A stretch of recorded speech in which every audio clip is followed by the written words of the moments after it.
Hey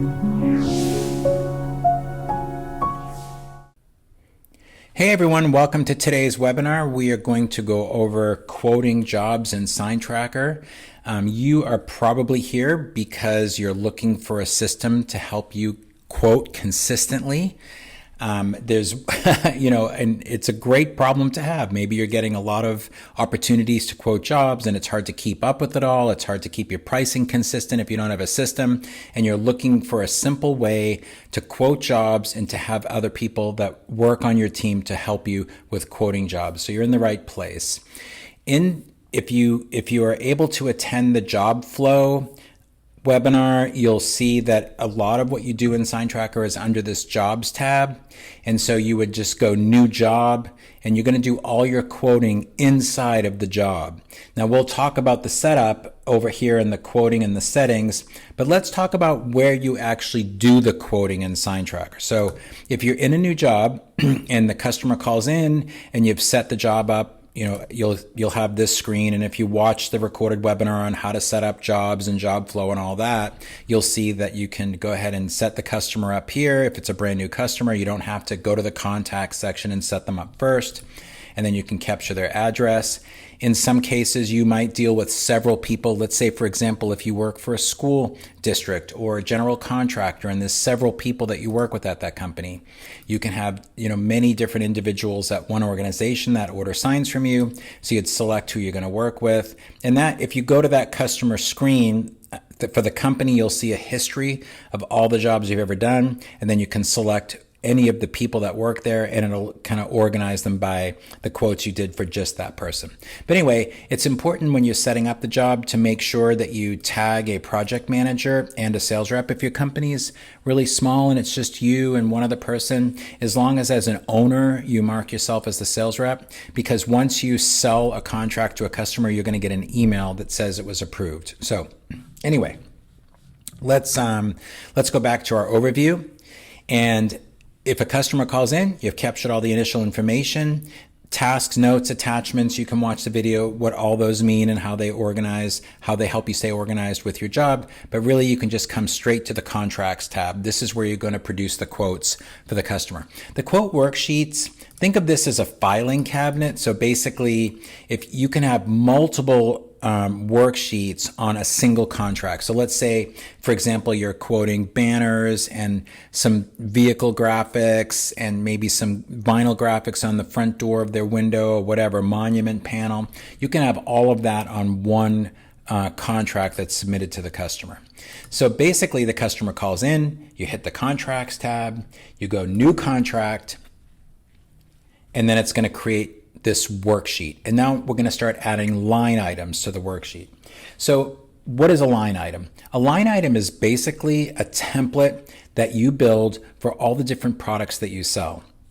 So for example, if you sell banners, you might have a template that you set up for 4x8, 5x10, 6x12, or smaller banners. Or you could set up a template for just, all the materials, all the labor, and then you can make custom sizes as you're quoting the job. So for example, if you're doing a 4x8 banner, you would open the template, and this is why it's so easy for almost anybody at your shop. If you take the time to build the templates out accurately, anybody in the shop can produce a quote for a customer. So you're already going to have all your materials selected. You can make any adjustments you want. It's not going to hurt the original template that you set up in the template section. Then you have your labor rates, and you can make any changes if you needed additional design time. If you have a salesperson and you have commissions, you can also add additional markups for things like rushes. Discounts, if you have to give them. Hopefully you never have to give a discount, but if you did, basically you would just type in for whatever reason, and you could type in a percentage amount or a dollar amount. And what it's going to do, it's going to take that dollar amount or that percentage evenly off of each of these categories. So then you'd come down here. Of course, you'd add your taxes. And if you build the templates out correctly, you're going to have a detailed description of what that product is on this worksheet. And that's what's going to go on the customer contract. Then you can enter name the worksheet. And I'd be pretty detailed about naming it. Of course, it's going to give you a worksheet number automatically based on the job, and then you save it. So one thing that's nice about these categories, and we'll talk about this when we review the master template, is you can have materials that show up in the drop-down menu, and then you can have whatever markup you want on materials. Same with labor rates. And then if you use formula items. And so when you're setting up your templates, you'll see, okay, materials, they show up in the drop-down menus, and I have a 50% markup. Labor, that's what's going to show up in the drop-down menu, 50% markup. So once you've kind of built this whole thing out, someone else that's doing a quote, they would just open it up, make any little adjustments they need to, save it, and it's going to add a line item to this worksheet. Now, you can also pull up a blank worksheet, and this is just a copy of the master template. And again, you can set up a different markup for materials, 100% markup. And as you're quoting the job, you're going to be able to see how much money you're making on the material section of this job. Same with labor rates. The reason why it's defaulted as 0 is because so many sign shops will enter their labor rates in. Some of them like to enter their labor rates in at what they charge the customer, the retail rate. My personal preference is to really figure out what your labor burden is and then put your markup on top of that. That way there, as you're quoting out jobs, your margin across all your jobs can stay consistent and you can see what that markup is. And if you don't know what your labor burden is, by the way, if you go to the dashboard of the app here, there's a link to our Behind the Signs Facebook group. And if you join that Facebook group, which would love to have you there, you can go to the file section and you're going to see a labor rate calculator. And there's an instruction sheet in there. And I highly recommend, even if it's once a year, to sit down with your bookkeeper or your CPA and make sure that everything that you're calculating, what is your light bill, what is your insurances, what are your rent, what's your mortgage payment, whatever it may be, all your overhead expenses, and at the end of it, it'll show you, and you put your salaries in there and all that stuff, but it'll show you exactly what it costs you for a team member to show up at your front door and start working. And then you want to put your markup on top of that. Of course, formula items, some sign shops use them, some sign shops don't. Those are going to be things like, I charge $10 a square foot for a banner. Think of a formula item as a completed thing. So a formula item could be a 4x8 banner is $100. A formula item could be that same 4x8 banner, digitally printed, 13-ounce white material, hemmed grommets, whatever, $10 a square foot. So that's what a formula item is. I was talking to a sign shop the other day that did channel letters, and it was a pretty basic channel letter, but they charged X amount of dollars per upright inch and X amount of dollars per linear foot on the raceway. So some sign shops like using formula items because they feel like it helps the quoting go a little faster. Most sign shops are entering their formula items into SignTracker at their retail rate, what they charge the customer. Again, I don't have a problem with that. I think it can make some quoting go a little faster. And for the simpler products that you want to teach other people in your shop to quote, it might be it might be okay to have some of those. The reason why it says 0% markup, because most people are entering their formula items into SignTracker at what they charge the customer. I don't think that's bad, but just please test your formula items once in a while. So sit down and really cost out what it takes to make that 4x8 banner, then divide it by the square footage amount and make sure your markups are in there. Another kind of hack thing to do is just order a 4x8 banner from your favorite banner wholesaler. And if it costs $50 to get it to your door, double it, divide it by the square footage, and that's a pretty good retail rate. I've had sign shops tell me that actually works pretty good. It gives them a really good idea of what they should be charging. And so that might vary a little bit, market to market, but for the most part, that's going to kind of help you gauge what a good formula item price should be. Special order items, subcontract items. In the master template, we did default those as 100%. You're not going to always get that inside of a job, but what that is like, say you order a banner stand and it's $30. Well, can you double it? Let's hope so. Or some other kind of special order item that you don't normally keep in your inventory and you don't sell that often, but you always want to try to mark that up 100%. And I've had people say, well, that's a lot. You can't mark things up 100%, but there's more to it than just,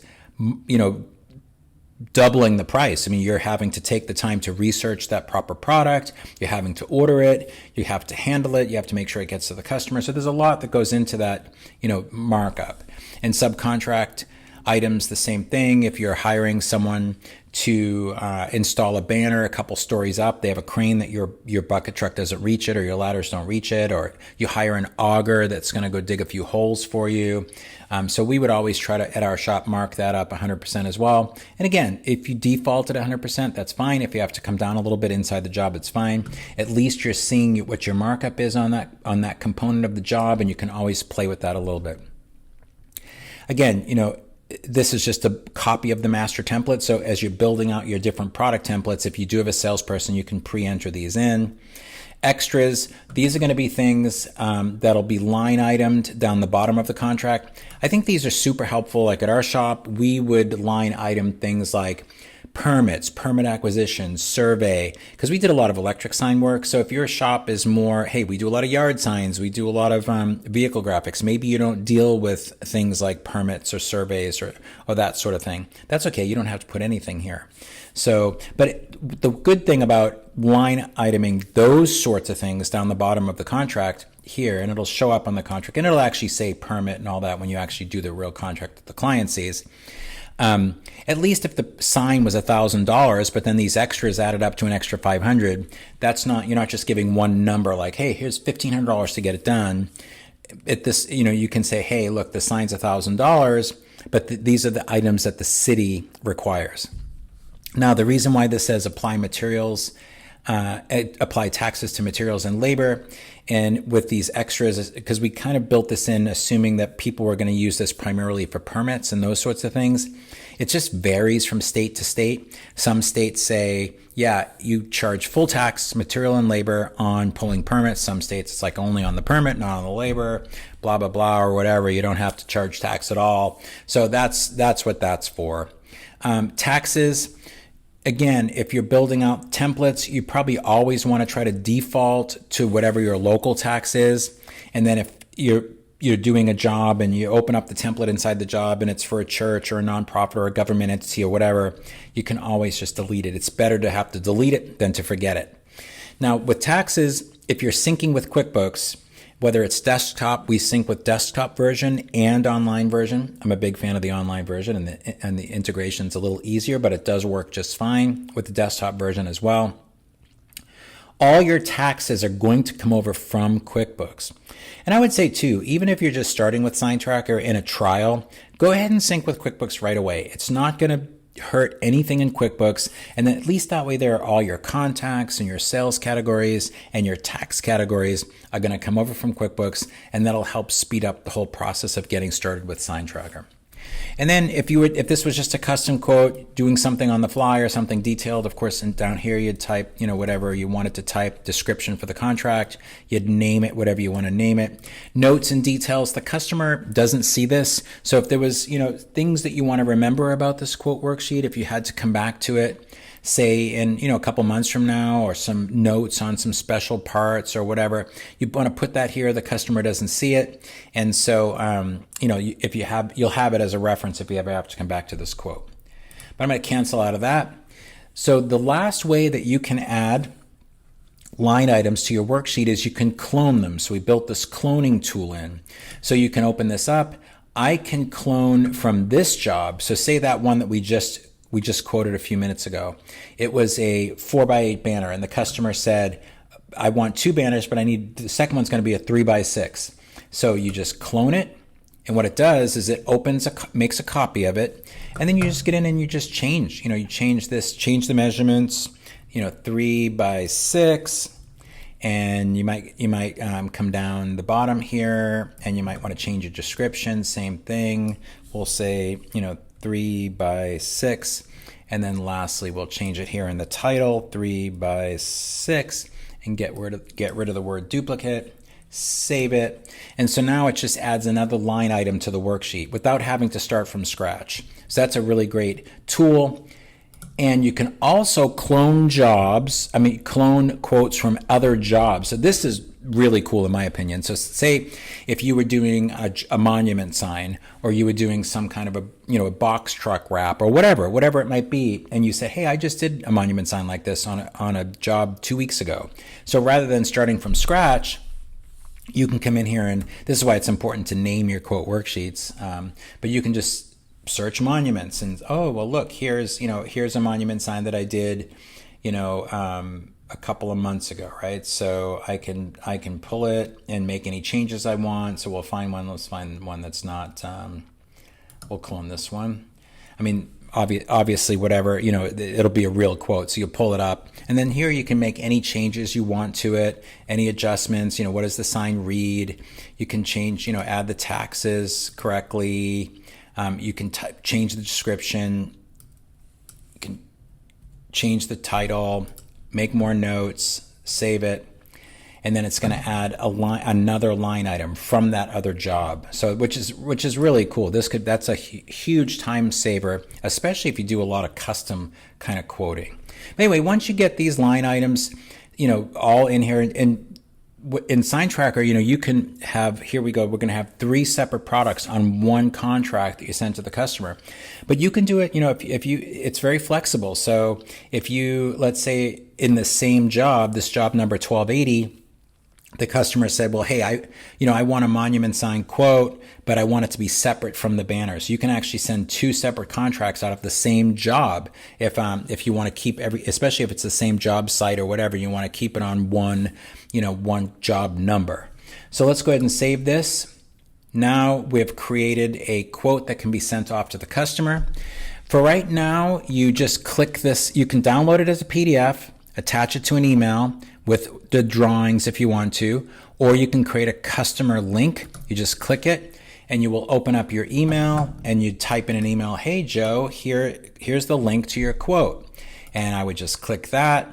The customer would, once they click the link, they would see this, they could decline it, make a note. That's why it's important that you at least add yourself as the sales rep if you're a small shop. If you have salespeople and project managers and all that, that's awesome. Just select those. And those 2 people that you've tagged originally to the job will get an email that says, hey, Joe just signed off on job number 1280. So then you can start moving it through production, obviously. But if the customer, approves it, they just select this, they write their name, they adopt the signature. And if you do this in email, it happens more automatically. So I'll go back to the job and just really fast, I'll force it. So if I close this, and then I can click it, and there it is. And it's all signed, it's ready to go. You've received an email, and you can start moving it into production. Couple things here I wanted to show you. If you do a lot of work for, say, a property management company, and you do repairs on signs, or you work for national, sign companies and you do repair work, that kind of work. If you're more of an electric sign type shop, you can show itemization. So if you want to break down the exact amount of labor and materials, you can do that. And this, when you send this over to QuickBooks for creating an invoice, it'll actually show all the itemization. Most customers don't want to see that, right? They want to see a pretty picture. They want to make sure the description on the contract matches the picture. And so that's fine. But at least that option is there for you. But if this thing just got approved, if you're syncing with QuickBooks, this is my demo account, so I am not linked to QuickBooks, but there's going to be a little blue button that shows up here that says Generate Invoice. You click it, and you're going to be able to match these line items to whatever sales categories you have set up in QuickBooks, and it'll automatically generate an invoice that matches this exactly. And again, if this customer is not in QuickBooks, you don't have to go to QuickBooks. Especially after you've done the initial syncing, you don't have to go to QuickBooks to set up a new customer. SignTracker will actually look for the customer. If it doesn't find it, we'll set the customer up for you and then generate the invoice that matches this. So anyway, that's how the quoting works inside of the job. So now what we want to do is talk about the setup. First, in settings, when you first start with SignTracker, of course, you'll upload your logo. Then you can come over here to this contracts tab, and here you can play around with your logo size. If you don't like the sign quote, you can change it to, I think at our sign shop we had a quotation and purchase contract, sign bid, just bid, whatever you want. If you have a default deposit amount, you'll do that here. And then this is your terms. So some sign shops have really long terms pages. That's fine. Just copy and paste it into here. Now, we don't have a text editor on here yet. We are going to be adding that at some point in the future. But if you know your shortcuts, I'm on a Mac, so if I highlight that and I hit my Command B, it makes it bold. If I hit Command U, it underlines it. Command I italicizes it, or I can undo it. So whatever your shortcuts are to do that, for now, just do it that way. So if you wanted to highlight certain things, like, hey, if you don't pay in 30 days, we're going to come and take your sign, so everything. But whatever you want to customize, that's the best way to do that. In the admin section, of course, this is where the QuickBooks integration is. So just if you click this, if you're integrating with QuickBooks desktop version, there's a little video that you can watch. You have to download a web connector, and you'll see it. It's pretty easy. Just make sure that web connector lives on the same machine as your desktop database. So if you host your desktop database on a server, for example, just make sure that web connector lives on that server. It's pretty easy. Just make sure that it's running all the time, and then that just connects your SignTracker account to QuickBooks. If you're integrating with QuickBooks Online, much easier. Click this, hit a few buttons. It'll show you how to do it, and it's super fast. So both of them work just fine, though, so don't feel like you have to switch to online, although I highly recommend it if you haven't. But in any case, you don't have to. With employees, if you don't want team members to have access to anything related to quoting or QuickBooks, when you set them up first of all as a staff person. That'll automatically lock them out of QuickBooks and account billing. Account billing is just where you enter the credit card in so that you can pay us, yay. But you can also make sure that they don't see anything, the quotes or the customer-facing contracts or reports. And you can, in some cases, maybe you want them to see that, so you just check that off. But just so you know, that is part of the employee setup. So if you don't want anybody to have access to the quoting or the contracts, when they open up that job, they won't even see those tabs. Okay, so now we're going to go to the actual quoting setup. So this is where we're going to take a nice deep breath and relax, because I know this is the part of any system that seems the most overwhelming, but it's really not. So there's two components to it. There's materials, labor, formula, and taxes. These are your items.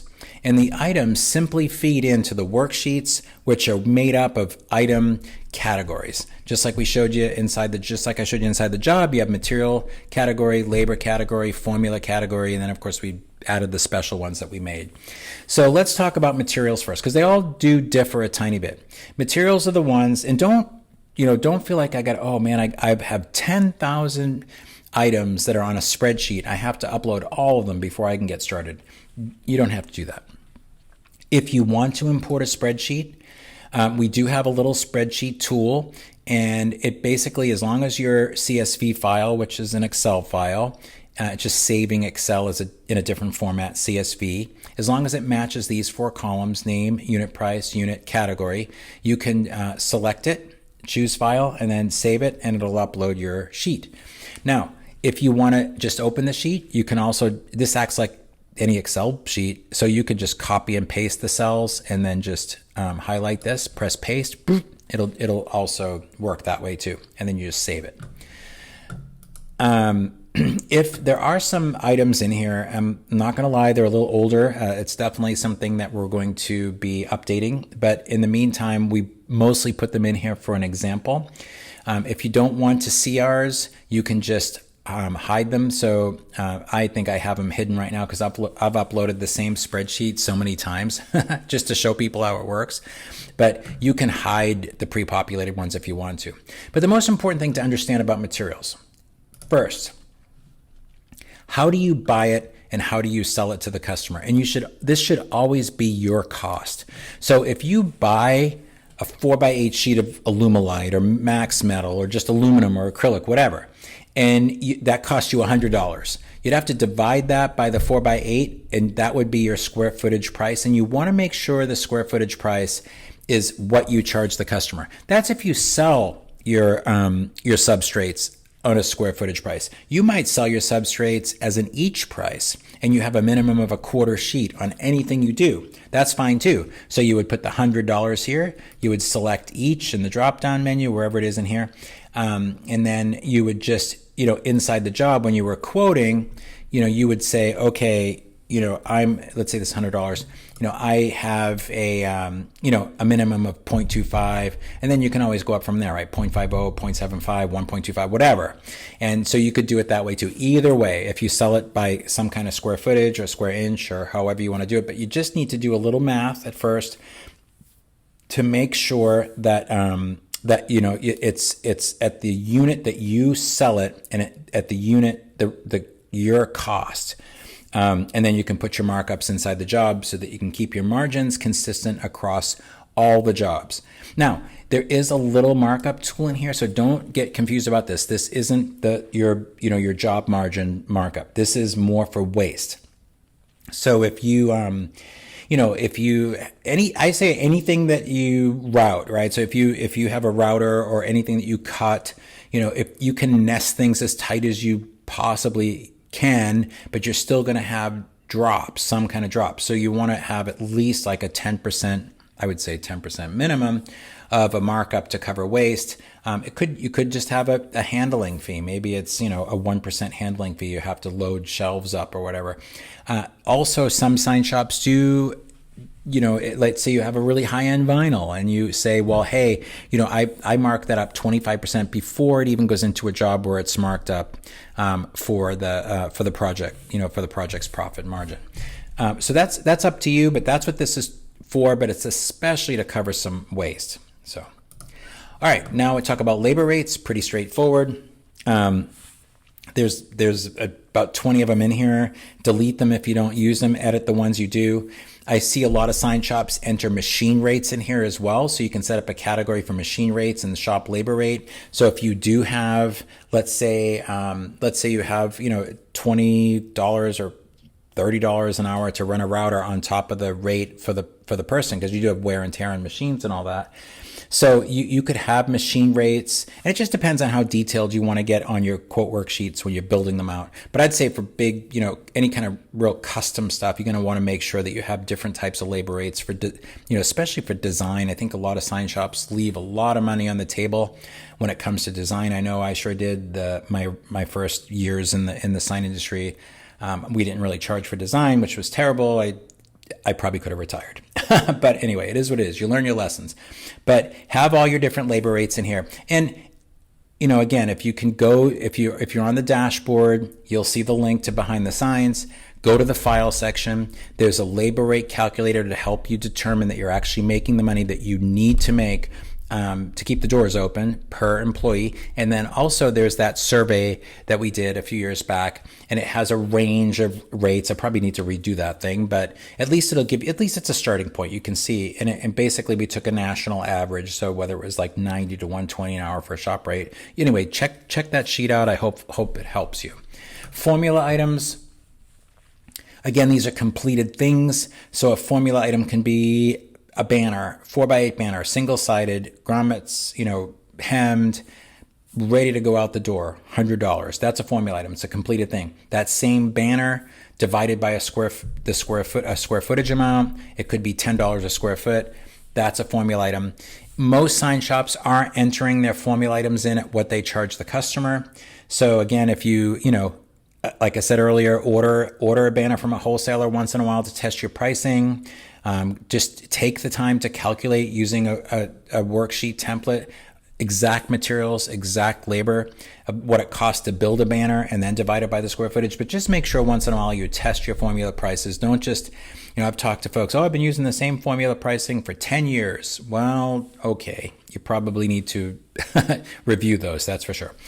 And then, of course, your taxes are going to come over from QuickBooks. If you're not planning on syncing with QuickBooks, you just simply have to enter them in one at a time. So Rome wasn't built in a day. Take your time, enter some materials in, enter some labor rates in, maybe some formula items.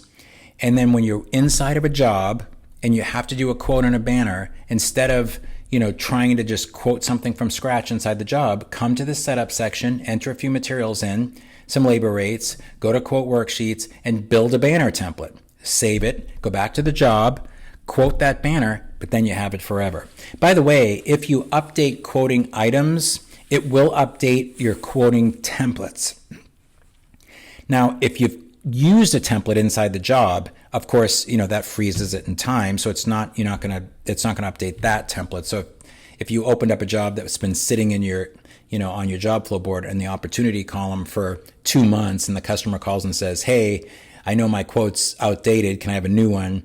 If the price hasn't changed, fine, send them a contract, but you might want to review it. And if it does, you might have to open it up and make a few changes for the new pricing to come into it. But for these, if you do change the quoting items, it will update it automatically.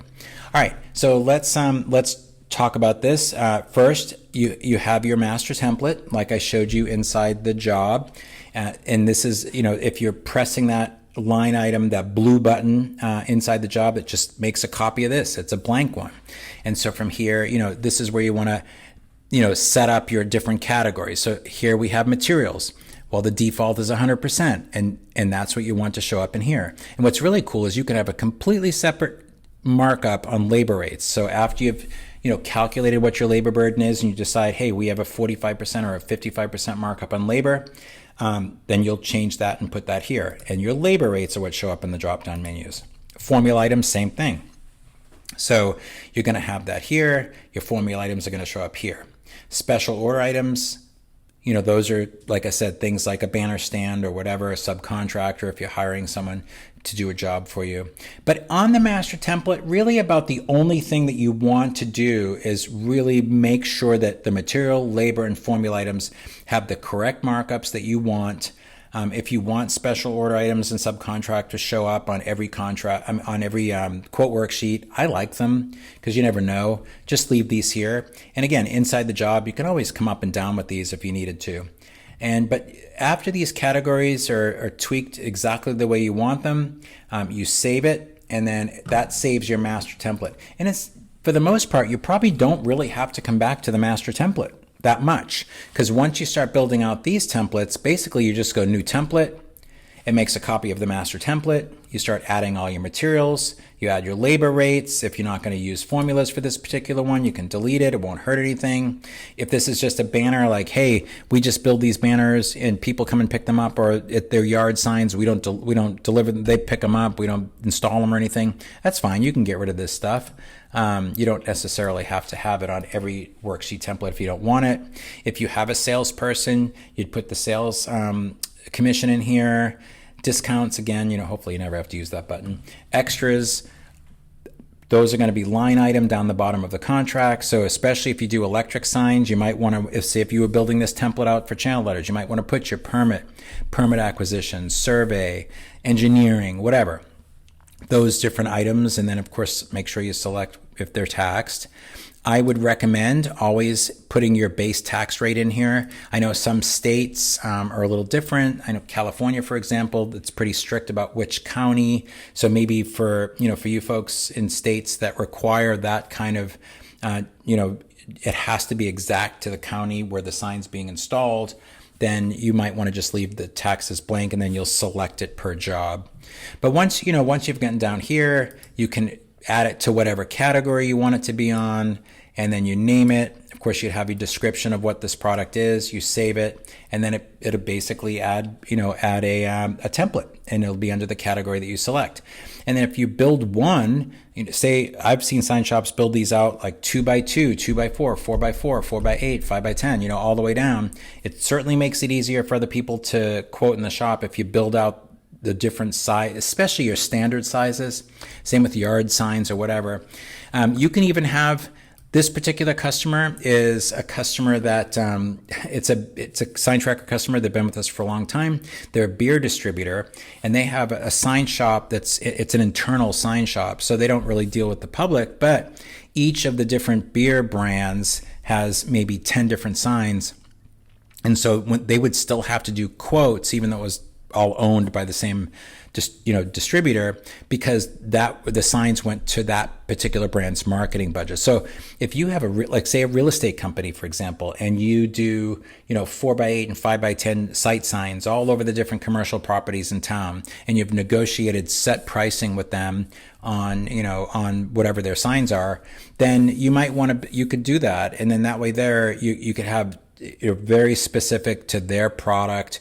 And to the pricing that you've agreed on, and then they would just show up in that menu inside the job. So anyway, that's how these work. But once you build one out, you can clone it. You don't have to, build one out, clone it, build another one out, clone it, make the adjustments, save it, clone it, and just start with the signs that you do the most of, right? So if you're a shop that does a lot of banners, a lot of yard signs, and real estate signs, build out templates for those first. And then if you have the opportunity to do a monument sign, come in and add your materials, add your labor. You could, if you outsource a lot of your production, just build out a template, just a general template for fabrication. And then, you'll just have one item category, for fabrication, one item category for installation, and then you just get your fabrication quote, your install quote. You can control your markups, write your description down the bottom. So if you're a sign shop that does all outsourcing, SignTracker still works great for that too. Anyway, that's SignTracker quoting in a nutshell. I really hope this was helpful for all of you today. And I'd say if you have any questions whatsoever, please hit us up in chat and support here. We are here to help you. Don't feel like you have to set this all up in order for SignTracker to work. I've had some sign shops say, we're not going to really roll SignTracker out until all this is built out. And then, 4 months later, they haven't really started using the system when they could have really been managing so many jobs and have that whole part of the system working for you. So anyway, I encourage you to get in, build some templates out for those main things that you sell, the simpler products at first, and then teach some other folks at the shop how to do the quoting so that as an owner or an estimator, you can focus on doing the more custom stuff. Anyway, thank you so much for joining me today. I hope this was helpful. This will be posted later on our YouTube channel. So please, and you can access it through the dashboard. You'll see the links to all the different playlists and recorded webinars and all that. And again, as a reminder, Behind the Signs and the Facebook group links are here as well. So thank you very much, everyone. Have a great afternoon. Bye. Thanks so much for checking out SignTracker, and be sure to like us on Facebook and follow us on YouTube.